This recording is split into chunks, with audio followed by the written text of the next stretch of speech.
목사님 나오셔서 고난이 복음의 기회가 되었습니다. 라는 제목으로 말씀 전하실 때 귀한 은혜 받으시기 바랍니다.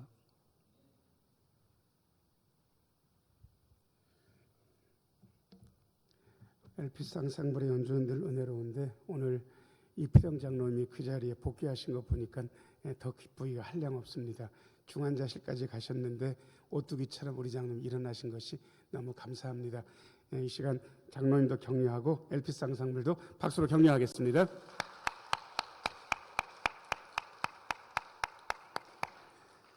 잠시 기도하고 하나님 말씀 듣습니다. 은혜로우신 주님, 이 시간 말씀하여 주옵소서. 말씀 들을 때에 주의 영이 우리의 심령 속에서 약동하는 시간 되게 하여 주옵소서. 전한 종을 불쌍히 여기시어 주의 말씀이 손상 없이 성도들의 심령 속으로 거침없이 흐르게 하여 주옵소서. 예수님 이름으로 기도합니다. 아멘.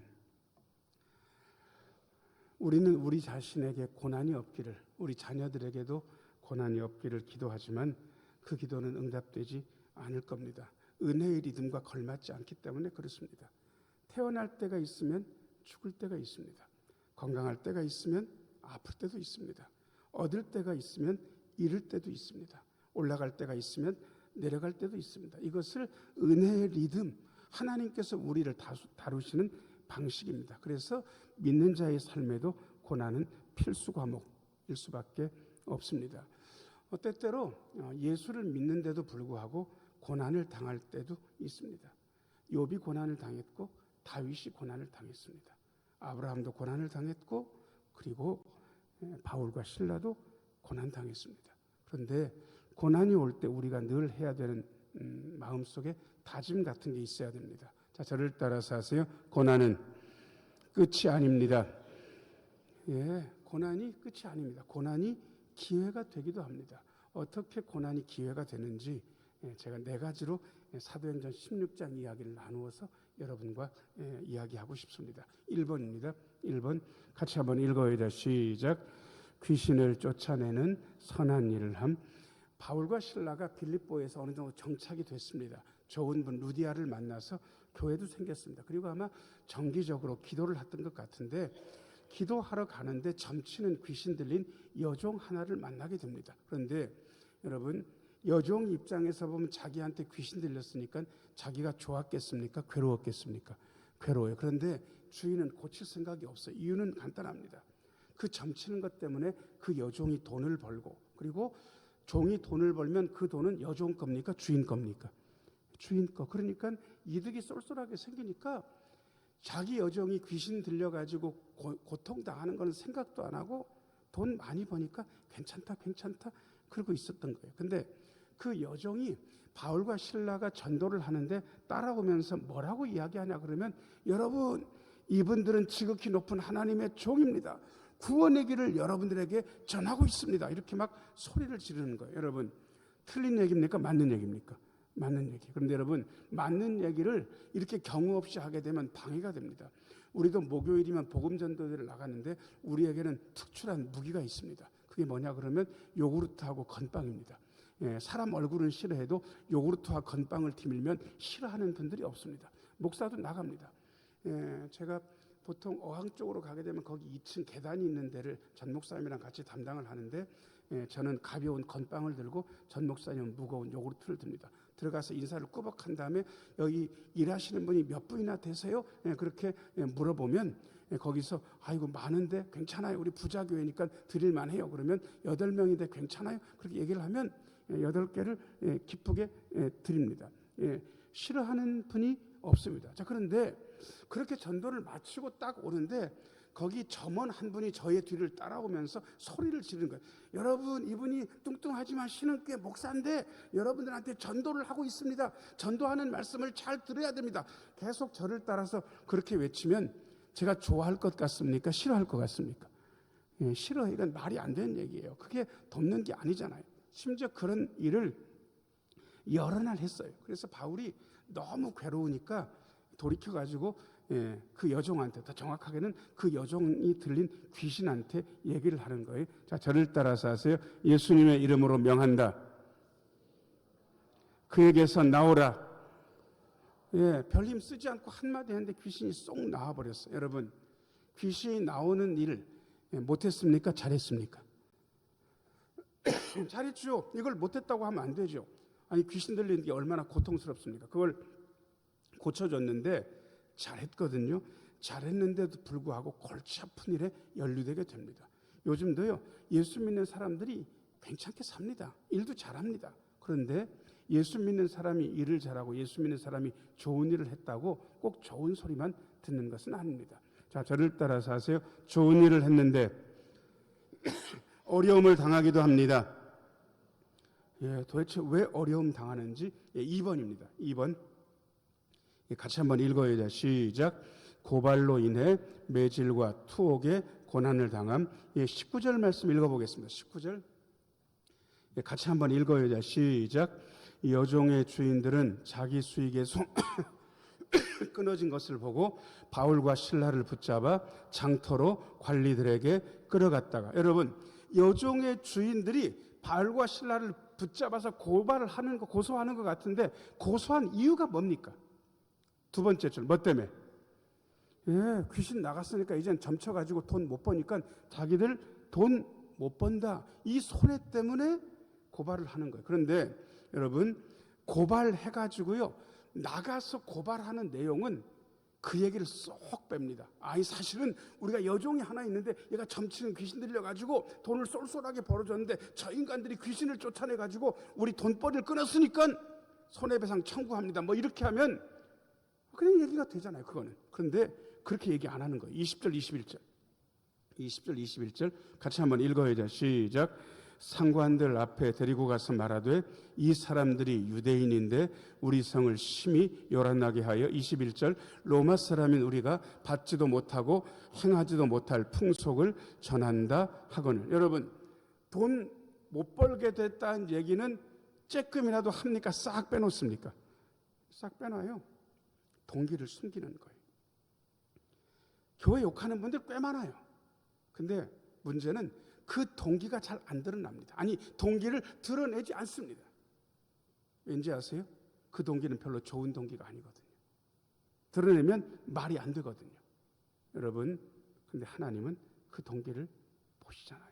아무튼 고발을 그렇게 했기 때문에 고발을 했고, 거기 아마 치안을 맡은 사람들이 바울 일행의 옷을 찢고 벗기고 매로 찼던 것 같습니다. 23절도 읽어보겠습니다. 23절 같이 한번 읽어야 돼. 시작.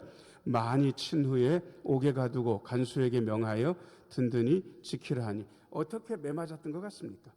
로마 시대의 매질은 장형과 태형 중에 주로 태형입니다. 유대인들은 그래도 사람을 아끼는 고대 율법이 있었습니다. 그 율법에 넣게 되어 있습니다. 사람을 때리는데 40대 이상은 때려서는 안 된다. 그래서 어떻게 때렸냐면 혹시 숫자를 세다가 잘못 셀까봐 39대까지만 채찍질하는 게 고대 율법이었습니다. 그런데 로마에서는 그런 율법이 존재하지 않습니다. 때릴 만큼 때립니다. 그리고 심지어 어떤 때는요, 가죽 채찍으로만 때린 게 아니고 그 채찍 끝에 돌조각, 뼈조각을 뾰족하게 해가지고 감아놓습니다. 그리고 때려가지고요, 팍 하고 살갗에 박힐 거 아니겠어요? 훅 하고 잡아당겨버리면 온몸에 구멍 납니다. 그런 매질을 23절 유전사님 다시 한번 비춰줘 보세요. 조금 맞았습니까? 많이 맞았습니까? 많이 맞았어요. 그리고 감옥에 가둡니다. 24절 같이 한번 읽어야 돼. 시작. 그가 이러한 명령을 받아 그들을 깊은 옥에 가두고 그 발을 착고에 든든히 채웠더니. 여러분, 세상에 귀신 쫓아내는 좋은 일을 했는데 억울하게 매질당하고 투옥도 된 거예요. 여러분, 하나님을 위해서 선한 일을 했는데 결과가 너무 안 좋은 거예요. 우린 이럴 때 원망하기가 쉽습니다. 여러분, 보통 사람들이 이 정도 선에서 움직이는 게 실상입니다. 자, 저를 따라서 하세요. 고난을 당하면 원망하는 게 일상입니다. 하나님, 내가 뭐 잘못했습니까? 아니, 잘못해서 고난당하면 그렇다 치고 지금 올바른 일 하고 좋은 일 하고 여종 귀신 들려서 고통당하고 있는데 그거 쫓아내졌는데 결과가 이렇습니까? 하나님? 원망하는 게 정상이잖아요. 그런데 바울과 실라는 그렇게 움직이지 않습니다. 3번입니다. 3번.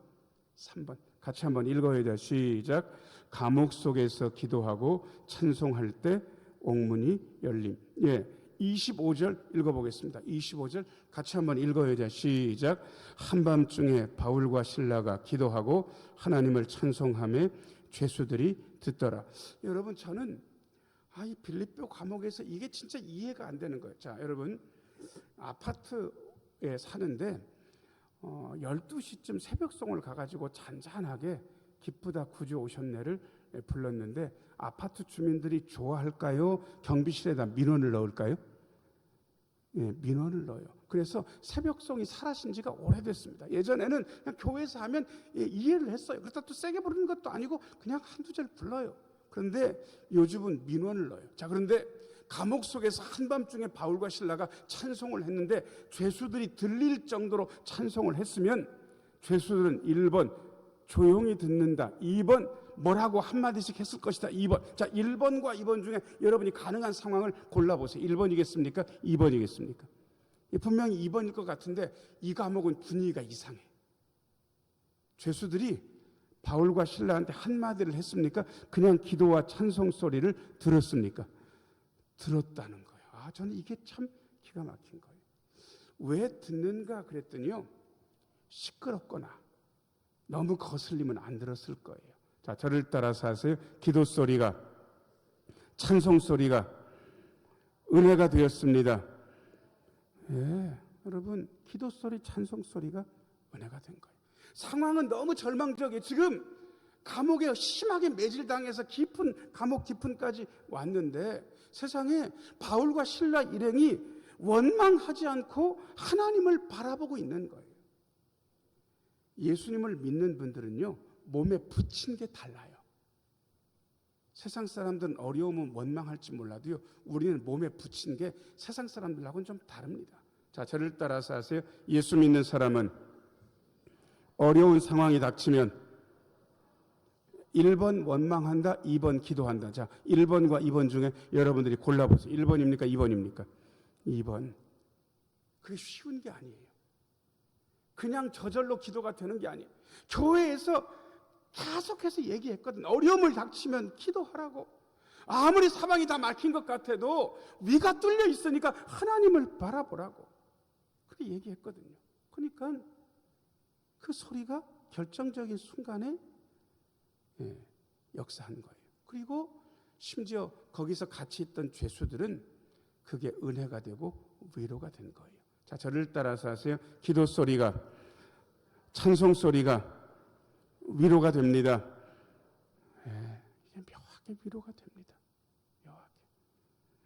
묘하게. 어느 날은 제가 금요일 날 집회 인도를 하고 이렇게 차를 타고 돌아와 가지고 하는데 딱 그때가 몇 시냐 그러면 우리 심야 시간인데 9시 47분쯤 온 것 같아. 아무튼 9시 47분쯤 그때 이렇게 들어왔는데 그때 심야 시간에 뭐 하는 시간입니까? 기도하는 시간인 거야. 그때 또 들어가서 또 앉아있자니 애매하고. 그런데 희한한 거는요, 그 기도 소리를 듣고 들어오면서 그 기도 소리가 제 마음에 뭐가 됐겠습니까? 짜증이 났겠습니까? 은혜가 됐겠습니까? 은혜가 되는 거예요. 자, 저를 따라서 하세요. 나의 기도 소리가 주변 사람에게 위로와 은혜가 됩니다. 위로와 은혜가 됐던, 그래서 들었던 거예요. 자, 그런데 기도 소리가 위로하고 은혜만 되는가? 26절 아니요. 사건이 일어납니다. 26절 말씀, 26절 같이 한번 읽어야 돼. 시작. 이에 갑자기 큰 지진이 나서 옥터가 움직이고 문이 곧다 열리며 모든 사람의 매인 것이 다 벗어진지라. 아멘. 여러분, 이거는 쉬운 얘기는 아닙니다. 기도하고 찬송하면 위로가 되고 은혜가 되는 건 다 인정하는데 기도하고 찬송하면 능력이 나타나고 역사가 일어난다는 것은 어떤 사람은 아멘하고 어떤 사람은 아멘을 못하기도 하거든요. 자, 저를 따라서 하세요. 기도하고 찬송하면 은혜도 되고 능력이 일어납니다. 사건이 일어납니다. 여러분, 하나님께 마음을 고정하고 기도하고 찬송하면 능력이 나타나고 하나님의 위대한 사건이 일어나는 거예요. 그래서 기도하고 찬송하는 거예요. 기도하고 찬송하면 은혜돼, 기도하고 찬송하면 위로받아. 아니, 거기까지도 나쁘진 않은데 그것까지만 하면 좀 힘없지 않습니까? 저는 뭐까지 믿냐 그러면 기도하고 찬송하면 은혜도 되지만 기도하고 찬송하면 역사가 나타난다고, 하나님의 능력이 나타난다고 믿는 쪽입니다. 자, 저를 따라서 하세요. 기도하고 찬송하면 위로도 되고 하나님의 능력이 나타납니다.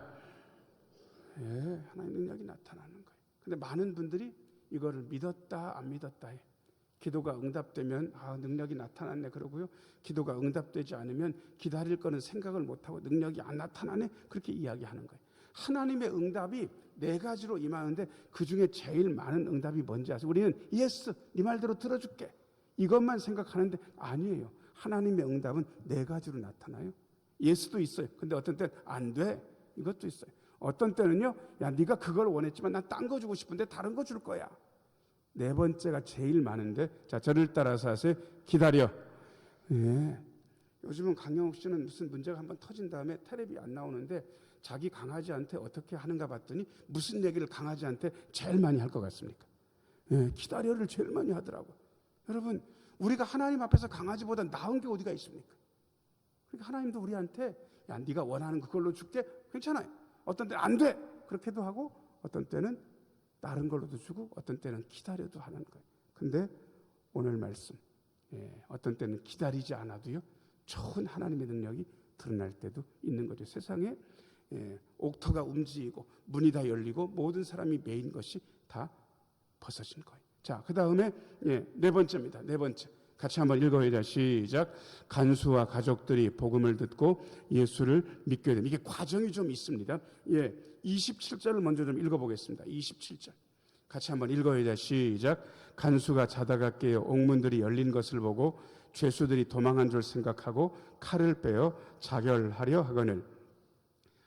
옛날은 행형법이 굉장히 엄했습니다. 그래서 죄수 하나가 탈옥을 하면 책임진 간수가 그 죄수가 당해야 되는 형벌을 다 받아야 됩니다. 그리고 그 조사 과정이요 굉장히 참혹합니다. 그러니까 결국은 죽는데 그 죽는 과정이 너무 고통스럽고 어려운 거예요. 그래서 죄수를 지키지 못하고 죄수를 탈옥시키고 나면 그 다음에 간수들은 주로 이렇게 행동했는데 밑에 두 줄 같이 한번 읽어야 돼. 시작. 죄수들이 도망한 줄 생각하고 칼을 빼어 자살하려고 했다는 거예요. 왜? 살아봤자 산 목숨이 아니니까. 근데 그때 옥 깊은 곳에서 소리가 들려오는 거예요. 28절 같이 한번 읽어야 돼. 시작. 바울이 크게 소리질러 이르되 내 몸을 상하지 말라 우리가 다 여기 있노라 하니. 아니 몸 상하지 마세요. 죽지 마세요. 우리가 다 여기 있어요. 여러분 간수는 깜짝 놀랐을 거예요. 우리는 탈옥이라는 게 우리나라엔 거의 없습니다. 어쩌다가 한 번씩 나타나는데 여러분 한 3, 4년씩 버팁니까? 금방 잡힙니까? 금방 잡혀요. 금방 잡히고 나면 여러분 탈옥한 것이 다시 죄가 되니까 탈옥하기 전보다 덜 살겠습니까? 더 살겠습니까? 감옥에서 더 살아요. 우리는 탈옥 그런 게 없어요. 근데 이때는 웬만하면 도망치면 안 잡힐 수도 있거든요. 그러니까 대부분 탈옥을 하는데 세상에 아무도 안 나간 거예요. 간수가 너무 놀래가지고 등불을 달라고 하면서 뛰어 들어가가지고요 바울과 실라 앞에 엎드려서 뭐라고 얘기했냐 그러면 30절 말씀 30절 같이 한번 읽어야 돼. 시작. 그들을 데리고 나가 이르되 선생들이여 내가 어떻게 하여야 구원을 받으리까 하거늘. 여러분 이거 아무한테나 묻는 게 아니에요. 물을 사람한테 묻는 겁니다. 여러분 바울과 실라가 되도 안 되는 얘기하고 바울과 실라가 나쁜 사람인 줄 간수가 알았으면 이걸 물을 리가 없어요. 이미 간수도요 앞뒤 사정을 다 알고 있어. 이 양반들이 죄가 없는데 누명 쓰고 와가지고는 많이 맞았고 그리고 감옥 속에서 원망도 불평도 안 하고 기도하는 소리 관수가 잠결이지만 다 들었단 말이에요. 야 이분들 들을만하네. 말 들을만하네. 그래서 엎드려가지고 굉장히 중요한 질문을 하는 거예요. 두 번째 줄 내가 어떻게 하여야부터 몇 글자 한번 읽어봐 봐요. 시작. 내가 어떻게 하여야 구원을 받으리까. 여러분 굉장히 중요한 질문. 어떻게 해야 구원받습니까? 세상 사람들이 이거를 우리한테 먼저 물어야 됩니다. 근데 보통 우리는 잘 안 기다리고요 먼저 일러주려고 해요. 만일 오늘 밤 당신이 이 세상을 떠나신다면 천국에 들어갈 것을 확신하고 계십니까? 이렇게 물어가지고 나 그런 생각 없는데, 그럼 이제부터 또 말을 좀 해야 되는 거예요. 그런데 사실은 이거 우리가 먼저 물을 게 아닙니다. 우리의 삶을 보고 우리의 행동 거지를 보고 안 믿는 사람이 우리한테 와가지고 나 예수 믿고 싶은데 어떻게 해야 돼? 어떻게 해야 천국 가는 거야? 어떻게 해야 인혁처럼 그렇게 살아내는 거야? 그렇게 먼저 물어야 되는 거예요. 우리들의 삶을 보고. 근데 우리의 삶이 죄송합니다. 우리의 삶이 별반 그렇게 낫지를 못해. 그러니까 세상 사람들이 우리한테 이걸 안 물어. 이걸 안 물으니까 미리 막 얘기해 주려고 그러는데 미리 얘기해 줘도요 말도 안 먹혀. 그래서 문제가 심각합니다. 자, 그런데 바울과 실라가 대답합니다. 31절 같이 한번 읽겠습니다. 시작. 이르되 주 예수를 믿으라.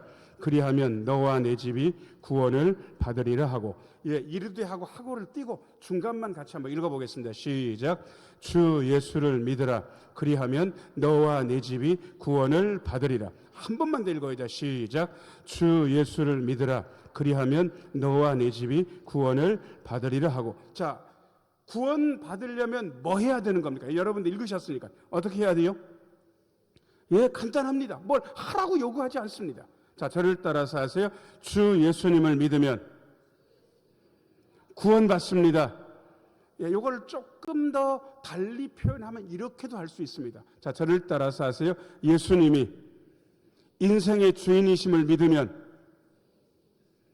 구원받습니다. 예수님이 인생의 주인.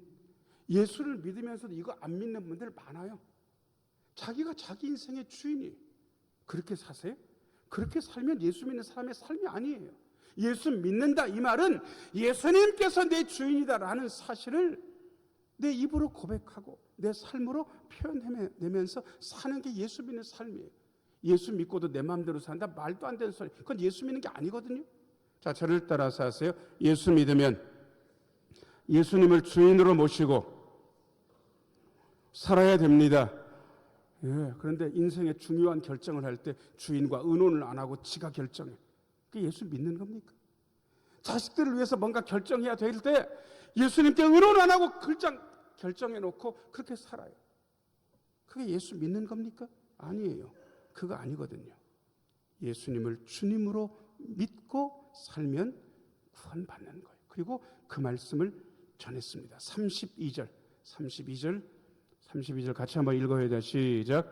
주의 말씀을 그 사람과 그 집에 있는 모든 사람에게 전하더라. 전했는데 세상에 다 잘 받아들인 거예요. 33절 같이 한번 읽어야 돼. 시작. 그 밤 그 시각에 간수가 그들을 데려다가 그 맞은 자리를 씻어주고 자기와 그 온 가족이 다 세례를 받은 후 그날 그냥 세례 받았어요. 그날로 세례 받은 거예요. 하나님의 사람들이 된 거예요. 34절 같이 한번 읽었습니다. 시작. 그들을 데리고 자기 집에 올라가서 음식을 차려주고 그와 온 집안이 하나님을 믿음으로 크게 기뻐하니라. 아멘. 자, 여러분 생각해 보니까 바울과 실라 일행이 억울하게 누명 쓰고 감옥에 갇혔어요. 매질도 심하게 당했어요. 그런데 그 고난이 고난으로 끝났습니까? 더 좋은 기회가 됐습니까? 더 좋은 기회가 된 거예요. 바울과 실라가 이랬다면 우리는 어떨 것 같습니까? 우리의 고난도 그 고난 중에서 우리가 제대로 움직이기만 하면 그 고난이 고난으로 끝나지 않고 아름다운 기회가 되지 않겠습니까? 자, 저를 따라서 하세요. 고난 중에서 기도하고 찬송하면 그 고난이 놀라운 기회가 됩니다. 그걸 하나님께서 우리에게 말씀하고 계십니다. 혹시 질병의 고난, 재물의 고난, 관계의 고난, 자녀들의 고난, 그 외에 많은 고난을 겪고 계신 분들이 있다면 고난으로 끝날 거라고 생각하시면 안 됩니다. 오늘 말씀은 그 고난 중에서 기도하고 찬송하면 그 고난이 놀라운 기회가 될 수 있다는 사실을 우리에게 그림처럼 보여주고 있습니다. 저는 친절한 목사이기 때문에 설교를 이렇게 해서 예수님의 이름으로 축원합니다 하지 않고 여러분들 기억하시기 좋게 몇 문장으로 요약을 합니다. 비춰주시면 첫째 문장부터 같이 한번 읽겠습니다. 시작. 하나님은 우리가 겪는 고난을 헛되이 하지 않으십니다. 여러분들의 고난 헛되지 않습니다. 자, 두 번째. 자, 시작. 우리가 어떤 고난을 당해도 하나님 안에서 그 고난은 은혜의 문이 될 수 있습니다. 자, 저를 따라서 하세요. 나의 고난이 은혜의 문입니다. 예, 그 고난을 통해서 그 은혜의 문이 활짝 열립니다. 그 다음에 세 번째 문장이요. 시작. 그러므로 고난 가운데서도 믿음으로 기도하고 찬송하며 나아가야 됩니다. 여러분, 고난 중에서 원망하고 불평하는 건 하순하는 일입니다. 우리는 고난 중에서 믿음으로 기도하고 찬송합니다. 그 다음에 마지막 문장이요. 자, 시작. 복음이 전달되고 생명이 살아나게 하십니다. 고난 중에서 기도하고 찬송하면 이런 역사가 일어나게 됩니다. 오늘 2부 예배 참석하신 여러분 모두 고난 중에도 기도하시고 찬송하셔서 은혜의 문을 여시고 그리고 복음이 전달되고 생명이 살아나는 아름다운 기적을 경험하게 되시기를 예수님의 이름으로 축원합니다. 은혜로우신 아버지 하나님, 하나님께서 우리가 겪는 고난을 헛되이 만들지 않으시고 어떤 고난을 당해도 그 고난이 은혜의 문이 될 수 있다는 사실을 다시 한번 깨닫습니다. 그러니 고난 가운데서도 기도하고 찬송하게 하여 주옵소서. 그리하여 하나님께서 그 고난을 선용하셔서 복음이 전달되고 생명이 살아난 역사를 일으키시는 것을 우리의 눈으로 보게 하여 주옵소서. 예수님 이름으로 기도하옵나이다. 아멘.